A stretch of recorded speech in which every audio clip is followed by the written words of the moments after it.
by myself, I will try my best, by my best and good enough. when my faith's in strong and I can't go on, and there's no one else to trust. You're the one who always keeps your promises. And over again, and again, and again, and again. Even when I felt you keep your promises. And over again, and again, and again, and again. It's not over till you said Venice. Oh no. And I know that if you said you mean it, Lord, on my own I would lie, I would steal, I would cheat, but you sent down your son so I could be redeemed. Before I even ask, you provide what I need. You're the battle seems lost, you still have victory By myself, I must try my best, by my best and good enough. when my feet's in strong and I can't go on, and there's no one else to touch. You're the one who always keeps your promises. And over again, and again, and again, and again. Even when I found you keep your promises. And over again, and again, and again, and again. It's not over till you said Venice. Oh no. And I know that if you said you mean it, oh Lord, oh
lebih baik satu hari di pelataranmu daripada 1000 hari di tempat lain.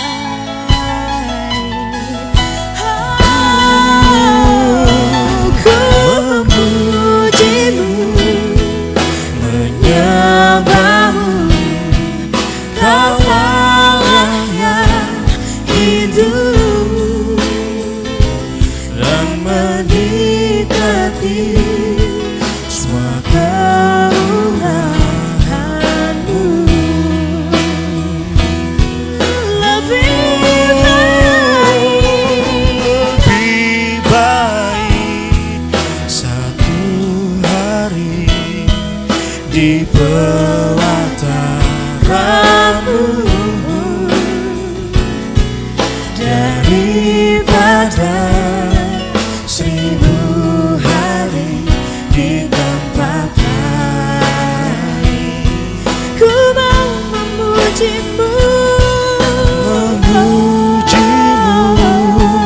menyembahmu, Kau Allah yang hidup.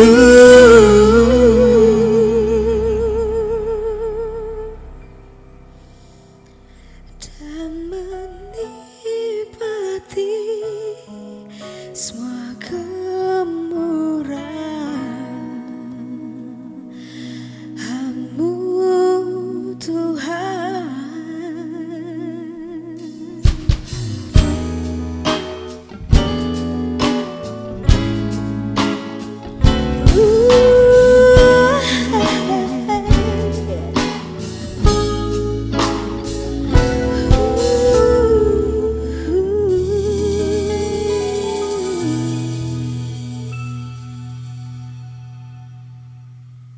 Shalom Eco Generation, apa kabar teman-teman semuanya? Teman-teman siap untuk beribadah online? Mari sama-sama yang siap tundukkan kepalamu dan kita berdoa kepada Tuhan. Tuhan Yesus Kristus, terima kasih untuk hari ini Tuhan, kami boleh beribadah online. Kami percaya kuasa Tuhan nyata di tengah-tengah kami dan memampukan kami Tuhan untuk bisa mendengarkan firman-Mu. Berikan kami hati seorang murid dan telinga seorang pendengar, supaya kami bisa mendengarkan firman Tuhan dengan baik. Tuhan, kami buka hati kami selebar-lebarnya dan kami buka telinga kami selebar-lebarnya untuk kebenaran firman Tuhan. Di dalam nama Tuhan Yesus Kristus, haleluya. Amin, amin, amin. Alright, masih dalam bulan Healthy Relationship with God, dan Kenneth Hageso berbicara dengan teman-teman di sini, menyampaikan pesan buat teman-teman. Dan setelah saya merenung-renungkan gitu ya, Healthy Relationship with God, hubungan yang sehat dengan Tuhan gitu ya. Saya pikir apa yang bisa saya sampaikan ya. Dan tiba-tiba dalam hati saya terbesit gitu ya, ada kata return. Ya, ada kata return atau berbalik dalam bahasa Indonesia. Tentu return bukan yang seperti di dunia ekonomi gitu ya, high risk, high return. Ya, kalau kita melakukan sesuatu maka nanti kita akan mendapatkan sesuatu, bukan return itu yang kita maksudkan. Tapi return yang saya maksudkan adalah berbalik.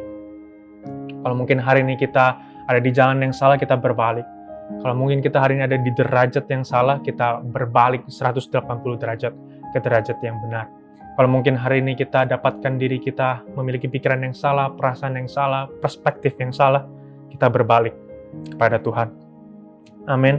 Dan itulah yang saya maksudkan tentang berbalik. Karena mungkin daripada kita memiliki hubungan yang tidak sehat dengan Tuhan karena kita tidak berbalik kepada Dia. Karena kita tidak memiliki fokus kepada Tuhan Yesus. Makanya kita memiliki hubungan yang tidak sehat dengan Tuhan. Kita mendapati diri kita, kok kayaknya Tuhan nggak ada ya.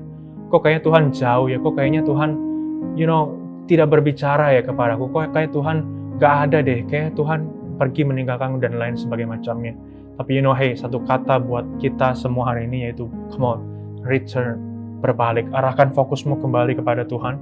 Arahkan fokusmu kembali kepada Tuhan Yesus Kristus itu, supaya kita bisa memiliki perspektif yang benar, pandangan yang benar, pikiran yang benar, tentunya perasaan yang benar. Katakan amin. Saya akan mulai khotbah ini dari kitab Kidung Agung. Dan menariknya kitab Kidung Agung ini sering disalahgunakan gitu ya. Sebenarnya bukan hanya ditulis untuk seorang istri saja, atau untuk seorang perempuan saja, tetapi Kidung Agung dituliskan untuk kita, para mempelai Kristus, the bride of Christ. Kita adalah mempelai Kristus. Amin. Oleh karena itu kita mempersiapkan diri kita untuk kedatangannya yang kedua kali. Kita adalah mempelai Kristus. Saya ambil ayatnya dari Kidung Agung 2 ayat 10-13. Ayat yang bilang begini, kekasihku mulai berbicara kepadaku. Tuhan Yesus berbicara kepada kita selaku mempelainya. Bangunlah manisku, jelitaku, marilah. Karena lihatlah musim dingin telah lewat. Hujan telah berhenti dan sudah lalu. Di ladang telah nampak bunga-bunga, tibalah musim memangkas. Bunyi tekukur terdengar di tanah kita. Pohon ara mulai berbuah, dan bunga pohon anggur semerbak baunya. Bangunlah manisku, jelitaku, marilah. Ayat ini sangat luar biasa, dibilang bahwa musim dingin telah lewat, hujan telah berhenti dan sudah reda. Sudah berlalu masa-masa pandemi yang kemarin kita susah itu. Yang kemarin kita tertekan itu, yang kemarin kita ngerasa pokoknya kayaknya down sekali, itu sudah lewat. Pandemi yang menjadi endemi ini telah menjadi jawaban doa bagi setiap kita. Mungkin yang tadinya kita sulit, mungkin yang tadinya kita susah di masa endemi ini, kita dijawab doanya sama Tuhan. Kita berseru dan Tuhan menjawab doa kita. Dan come on, bangunlah, bersyukurlah kepada Tuhan. Anak-anak Tuhan, Echo Generation, setiap kita pengikut Tuhan. Come on, bangunlah, bangunlah, bangunlah. Katakan amin. Tapi berapa banyak saya masih dapati daripada kita masih terlilit dengan kenyamanan di masa pandemi. Masih berapa banyak dari kita masih mengikuti pola pikir yang ada di pandemi. Masih banyak dari kita masih, karena terlalu nyaman di pandemi dan akhirnya kita tidak mengikuti apa yang menjadi sesungguhnya perintah Tuhan itu. Saya kasih contoh dalam hal beribadah. Berapa banyak dari kita karena pandemi, kita semakin diteguhkan, iya kan, bener kan, saya nggak usah gereja. Karena lihat gereja sekarang jadi online. Lihat gereja itu sekarang dia tampilkan aja, buka aja, dan saya bisa akses kemanapun saya mau. Dan saya nggak usah beribadah di hari Minggu. Hari Minggu saya pakai waktu saya untuk main basket aja. Hari Minggu saya pakai waktu saya untuk main sepeda aja. Hari Sabtu saya gunakan waktu saya untuk hal-hal yang lain aja.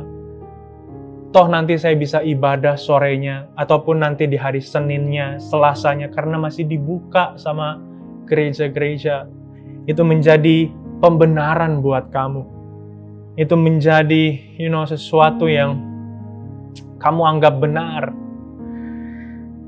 Kamu menjadi nyaman. Kamu menjadi nyaman untuk melakukan hal itu. Dan saya banyak menjumpai teman-teman seperti itu. Tapi hey, can I encourage you guys untuk berbalik kepada Tuhan?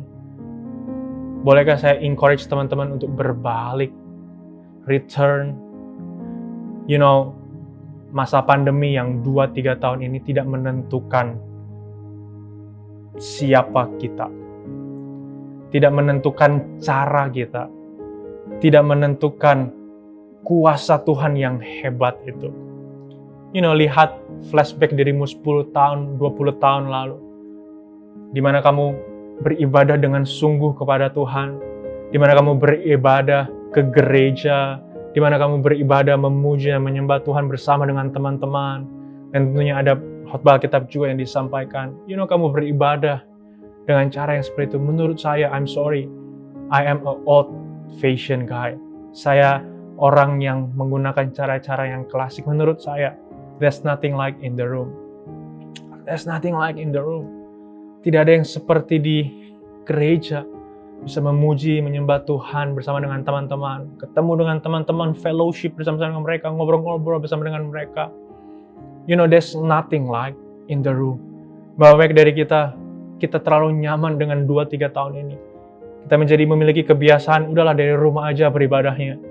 Dari santai aja kita beribadahnya, Jangan seperti itu. Saya masih juga banyak menemukan alasan-alasan orang gak ke gereja, gak ada yang nganterin lah.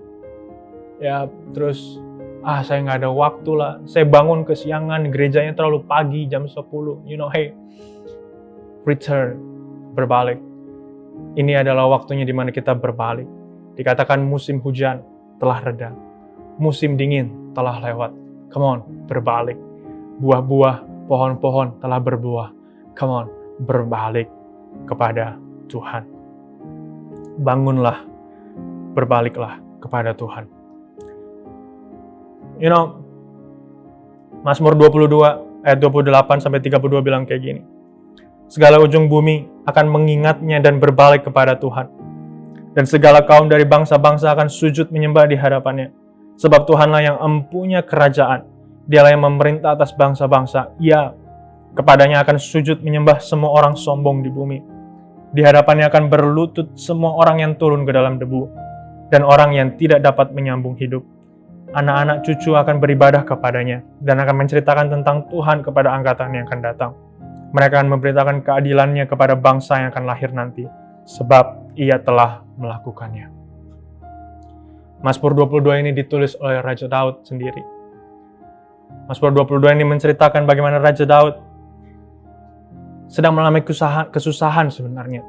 Sedang mengalami siksaan dan ejekan dari musuhnya. Yaitu di mana Raja Saul yang menjadi musuh daripada Raja Daud. Raja Saul, dia iri sama Raja Daud. Karena dikatakan Raja Daud membunuh berlaksa-laksa, sedangkan Raja Saul hanya beribu-ribu. Raja Daud lebih banyak membunuh orang dalam peperangan. Itu yang membuat Raja Saul iri kepada Raja Daud. Itu yang membuat Raja Saul ingin membunuh Raja Daud. Raja Saul ingin membunuh Raja Daud, itulah yang membuat Raja Daud sangat tertekan sekali. Tapi kalau ayat yang kita baca tadi, dia bersyukur sama Tuhan. Karena Tuhan telah menyelamatkannya. Dan dia lihat bahwa dari ujung bumi akan mengingat kebaikan Tuhan. Dari segala penjuru, dari segala suku dan bangsa akan mengingat kebaikan Tuhan dan berbalik kepada Tuhan. Segala kaum dan bangsa-bangsa akan sujud berbalik menyembah kepada Tuhan. So hey, this is a season di mana kita return, berbalik kepada Tuhan. Berbalik dari cara-cara yang pandemi izinkan kita lakukan itu. Berbalik dari hal-hal yang mungkin kita anggap itu sebagai kebenaran, tapi justru itu hanya menjadi pembenaran bagi setiap kita. Come on, berbalik kepada jalan yang benar. Berbalik kepada kebenaran itu sendiri. Saya tahu betul ada firman atau mungkin pesan firman Tuhan yang pernah teman-teman dengar bahwa kita ini adalah bait Allah. Kita ini adalah gereja Tuhan. Kita adalah bait Allah, tempat di mana roh Allah tinggal, dan kita adalah bait Allah. Oleh karena itu kita adalah gerejanya. Dan kita nggak usah ke gereja lagi karena kita adalah gerejanya. Saya setuju sekali akan kebenaran ini. Saya juga pernah dengar firman ini dan wah, ada benarnya juga. Dan memang gereja bukan hanya hari Minggu saja. Gereja itu di hari Senin sampai Sabtu ketika kamu ada di kantor. Gereja itu adalah hari Senin sampai Sabtu ketika kamu ada di sekolah. Gereja itu adalah hari Senin sampai Sabtu ketika kamu ada di keluarga kamu. Tapi perhatikan ini baik, gereja di hari Minggu tidak kalah pentingnya dengan gereja hari Senin sampai dengan hari Sabtu. Menurut saya gereja hari Minggu itu adalah penyempurna daripada gereja hari Senin sampai hari Sabtu. Menjadi penyempurna kita, setiap bait-bait Allah, setiap gereja-gereja Tuhan yang membawa roh Allah di dalam diri kita. Datang ke hari Minggu itu sebagai penyempurna kita, sebagai penyempurna iman kita, sebagai sebuah perayaan. Orang-orang percaya berkumpul bersama-sama memuji dan menyembah Tuhan, sebagai sebuah perayaan bahwa orang-orang yang telah menang dari maut, sebagai sebuah perayaan bahwa orang-orang yang telah diberkati Tuhan, disertai Tuhan selama hari Senin sampai Sabtu, dan olehnya hari Minggu saya juga mau datang ke gereja beribadah kepada Tuhan. Jadi jangan manfaatkan kebenaran ini sebagai pembenaran dari dalam dirimu. Saya juga banyak menemukan gitu. Kan gak usah ke gereja karena saya ini kan gereja. Saya ini kan bait Allah. Oleh karena itu hari Minggu saya gak usah gereja. Belum lengkap sampai di situ kebenaran itu. Hari Minggu juga tetap harus gereja. Hari Minggu juga tetap harus beribadah kepada Tuhan. Kenapa? Sebagai sebuah perayaan kamu sebagai gerejanya Tuhan di dalam perkumpulan bersama-sama dengan teman-teman kamu. Merayakan kasih Tuhan itu. Merayakan penyertaan Tuhan itu. Merayakan anugerah Tuhan itu. Dan tentunya kita akan di-recharge kembali oleh firman Tuhan yang akan disampaikan. Katakan amin. Jadi jangan gunakan kebenaran sebagai pembenaran kamu. Filip 3 ayat 7-8 bilang kayak gini. Tetapi apa yang dahulu merupakan keuntungan bagiku, sekarang kuanggap rugi karena Kristus. Malahan segala sesuatu kuanggap rugi karena pengenalan akan Kristus Yesus Tuhanku lebih mulia daripada semuanya. Oleh karena dialah aku telah melepaskan semuanya itu dan menganggapnya sampah supaya aku memperoleh Kristus. Mungkin di masa pandemi dengan tidak beribadah itu adalah menjadi keuntungan bagi kita. Tapi perhatikan ini, sekarang ku anggap rugi karena aku nyesel. Karena aku nyesel ternyata manfaat ibadah itu besar ya untuk jiwaku. Manfaat ibadah itu ternyata besar ya untuk kehidupan aku. Kasih Tuhan itu ternyata besar ya untuk kehidupan aku. Mungkin selama masa pandemi kemarin kamu menyia-nyiakan kasih Tuhan itu dalam kehidupan kamu. Kamu lupa sama Tuhan. kamu asik dengan duniamu, kamu asik dengan sekolahmu, dengan pekerjaanmu, dengan bisnismu. Tapi perhatikan ini baik, yang dahulunya menjadi keuntungan bagi aku, sekarang aku anggap rugi karena Kristus. Sekarang aku menyesal, karena yang aku tahu, yang Tuhan pingin adalah sebenarnya pengenalan, relasi kita dengan Tuhan. Bukan hanya, agama semata, bukan hanya religi semata, bukan hanya kamu percaya semata, tapi relasi sama Tuhan Yesus. Itu lebih penting. Agama diciptakan sama manusia, betul? Kenapa ada agama di dunia ini? Karena dari PBB, Persekutuan Bangsa-Bangsa, itu dibutuhkan agama di dalam sebuah negara sebagai salah satu kelayakan sebuah negara. Jadi sebuah negara itu harus punya suatu agama, sebuah kepercayaan, supaya bisa disahkan sebagai suatu negara. Itulah kenapa di Indonesia ada agama Kristen, Katolik, Hindu, Buddha, Islam, dan lain sebagainya macamnya. Itu hanya karena untuk sah menjadi sebuah negara. Tapi perhatikan ini baik, relasi, bukan religi. Relasi kita dengan Tuhan Yesus adalah segala-galanya. Pengenalan akan Tuhan Yesus adalah segala-galanya. Ketaatan kepada Tuhan Yesus adalah segala-galanya. Melebihi daripada sekedar religi, melebihi daripada sekedar kebenaran, melebihi hanya sekedar apa yang kamu percayai, tapi relasi dengan Tuhan adalah segala-galanya. Katakan amin. 1 Samuel 3 ayat 6-7 bilang gini, Tuhan memanggil Samuel sekali lagi. Samuel pun bangunlah, lalu pergi mendapatkan Eli serta berkata, "Ya Bapa, bukankah Bapa memanggil aku?" Tapi Eli berkata, "Aku tidak memanggil anakku, tidurlah kembali." Samuel belum mengenal Tuhan, firman Tuhan belum pernah dinyatakan kepadanya. Jadi ada satu kisah di Alkitab di mana Samuel, seorang yang masih sangat muda, dia tinggal di rumah Nabi Eli. Lalu Tuhan berkata kepada dia suatu malam, Tuhan memanggil Samuel, "Samuel, Samuel, Samuel." Tapi Samuel tidak mengenal suara itu. Dikatakan Samuel belum mengenal Tuhan. Samuel belum pernah, firman Tuhan belum pernah dinyatakan kepada Samuel. Dia bingung ini suara siapa? Dia kira Bapak Eli yang memanggil dia. Dia kira Nabi Eli yang memanggil dia. Dia pergi ke Nabi Eli, "Bapak Eli, apakah kamu memanggil aku?" Bapak Eli, "Bukan, saya tidak memanggil kamu." Lalu sampai ketiga kali melalui Nabi Eli, pesan Tuhan bisa disampaikan oleh dia. Ketika ada yang panggil nama kamu lagi, bilang, "Iya Tuhan, aku mendengarkannya. Iya, aku siap mendengarkannya. Berbicaralah ya Tuhan." Samuel perlu 3 kali untuk dipanggil sama Tuhan. Samuel perlu 3 kali untuk mendengar firman Tuhan, sehingga dia baru percaya bahwa itu adalah Tuhan ya. Samuel, dia butuh 3 kesempatan untuk dia bisa tahu bahwa itu adalah Tuhan atau tidak. Baru dia bisa mengenal apakah itu Tuhan atau tidak. Baru dia bisa mendengar apakah itu firman Tuhan atau tidak. Dia butuh 3 kali. I don't know about you. Mungkin ini adalah kesempatan kamu yang ke-1000 kalinya. Bagus kalau ini hanya masih kesempatan yang ketiga, seperti sama dengan Samuel. I don't know about you. Mungkin ini adalah kesempatan kamu yang ke-1.000.000 kalinya. Kamu telah mendengar Tuhan. Kamu telah mendengar firman Tuhan. Kamu telah mendengar pesan Tuhan. Dan mungkin kamu telah mendengar pesan yang sama seperti saya, bahwa kamu harus berbalik kepada Dia. Kamu harus return kepada Dia. Kamu harus kembali kepada Dia. Tapi mungkin kamu belum mengambil aksi nyata daripada itu. Mungkin karena kamu belum pernah mengenal Dia. Mungkin karena kamu belum mengenal firman Tuhan itu. Mungkin karena kamu belum pernah mendengar firman Tuhan itu. Tapi hey, can I encourage you guys one more time? Berbalik kepada Tuhan. Berbalik kepada Tuhan. Kenneth Haggai tahun 2018 adalah masa di mana saya bingung sebingung-bingungnya. Saya sudah lulus kuliah, seorang sarjana dalam ilmu kepariwisataan, SPAR, sarjana pariwisata.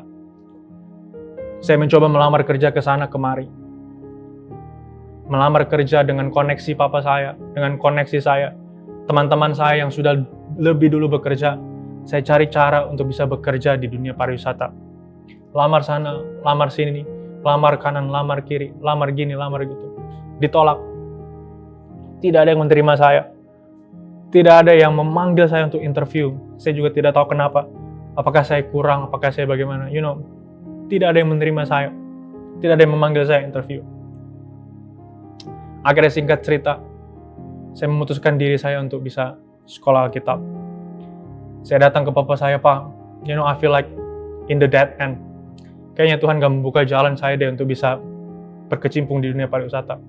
Kayaknya Tuhan menutup jalan saya deh untuk bisa saya berkarya di dunia pariwisata. I feel like this is dead end. Saya masih bergamble dengan Tuhan waktu itu. Saya masih, kayaknya Tuhan mau ya saya jadi hamba Tuhan pada saat itu. Kayaknya Tuhan mau ya saya menjadi hamba Tuhan saat itu. Saya datang ke papa saya, kayaknya Tuhan mau saya jadi hamba Tuhan. Saya mau ke sekolah Alkitab. Saya minta tanda sama Tuhan. Oke, Tuhan, kalau ini adalah jalan Tuhan, maka saya memberikan diri saya untuk kepada Tuhan.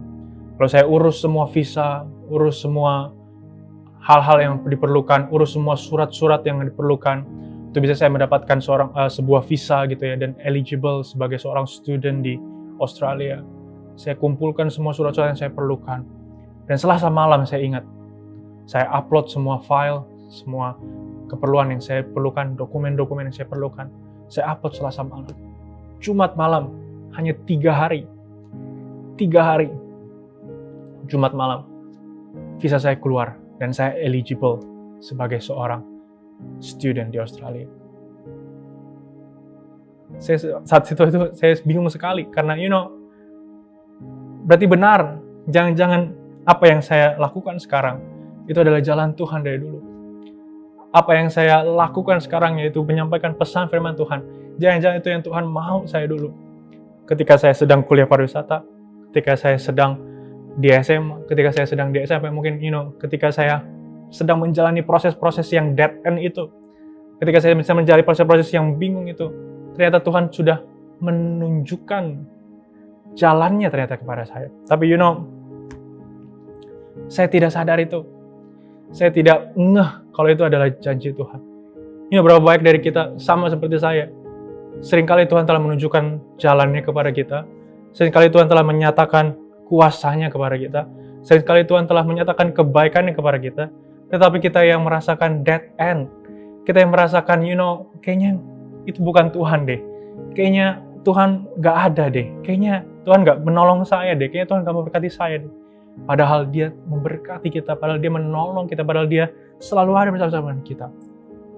We'll feel like dead end. Adalah bukan karena sebenarnya Tuhan tidak bekerja. Tapi jangan-jangan karena perspektif kita yang selama ini salah. Pikiran kita yang selama ini salah. Perasaan kita yang selama ini salah. Kita mengikuti jalan-jalan yang salah. Kita mengikuti arus-arus dunia yang salah. Kita mengikuti kebenaran-kebenaran yang salah. Dan I feel like we're in the dead end. Tapi perhatikan ini baik. Hari ini, Tuhan masih berada bagi setiap kita. Tuhan masih berfungsi bagi setiap kita. Tuhan masih menyatakan kuasa dan mujizatnya bagi setiap kita. Bolehkah saya bacakan satu ayat terakhir bagi setiap kita? Ibrani 12 ayat 2. Marilah kita melakukannya dengan mata yang tertuju kepada Yesus yang memimpin kita dalam iman dan yang membawa iman kita itu kepada kesempurnaan. Yang dengan mengabaikan kehinaan tekun memikul salib, ganti sukacita yang disediakan bagi Dia yang sekarang duduk di sebelah kanan tahta Allah. Bagian ini baik. Lift up our eyes to the King has come. Marilah kita melakukan dengan mata yang tertuju kepada Tuhan Yesus Kristus yang telah memimpin kita dalam iman. Mungkin hari ini kamu merasa dead end, kamu merasa bingung, kamu merasa khawatir, kamu merasa bimbang. Tapi lift up your eyes to the Jesus. Dia yang memimpin iman kita dan menyempurnakan iman kita. Dia tekun memikul salib, ganti setiap beban yang ada dalam kehidupan kita. Dan Dia duduk di kanan tahta Allah Bapa. He is seated on high di surga. Dia still on the throne di surga itu. Katakan amin. So hey, hari ini yang mungkin kau nggak gereja lama, let's go come to the church. Marilah datang kepadaku yang letih lesu dan beban berat. Aku akan memberikan kelegaan kepadamu. come to the church. Yang gak baca Alkitab, come on, baca Alkitab. Yang nolak terus pelayanan, come on, pelayanan. Yang takut, kamu menjadi berani, menjadi confident, menjadi semangat. Kamu yang bingung, menjadi sebuah kepastian bagi kamu. Kamu yang khawatir, menjadi sebuah keyakinan bagi kamu. Karena kamu lift up your eyes to the Jesus. Karena kamu fokusnya kepada Tuhan Yesus. Tuhan tidak pernah berubah. Tapi mungkin kita yang berubah sehingga kita tidak merasakan keberadaan Dia. Tapi hey, lift up your eyes to Jesus. Return, berbalik kepada Dia. Berbalik kepada Dia. Musim hujan telah reda. Musim dingin telah lewat. Waktunya kita berbalik kepada Tuhan. Pandemi telah lewat. Semua masalah-masalah dalam kita telah lewat. Hari ini waktunya berbalik kepada Tuhan. Katakan amin. Mari sama-sama kita berdoa kepada Tuhan. Tundukkan kepalamu, kita berdoa kepada Tuhan. Tuhan Yesus Kristus, terima kasih buat hari ini Tuhan. Kami bersyukur buat firman-Mu yang telah disampaikan. Kami bersyukur Tuhan itu menjadi sebuah warning bagi setiap kami. Menjadi sebuah peringatan bagi setiap kami. Untuk kami boleh berbalik lebih sungguh lagi kepada Tuhan. Untuk boleh kami memiliki hubungan, relasi yang lebih baik lagi bersama-sama dengan Tuhan. Terus asah kami Tuhan. Teruslah berjalan-jalan bersama dengan kami Tuhan. Di setiap proses kehidupan kami. Supaya terus kami dapati diri kami setia di hadapan Tuhan. Terima kasih Tuhan, terima kasih Yesus. Kami berdoa dan mengucap syukur buat firman Tuhan hari ini. Di dalam nama Tuhan Yesus kami berucap syukur, haleluya. Amin, amin, amin. Hey guys, God bless you and God loves you all.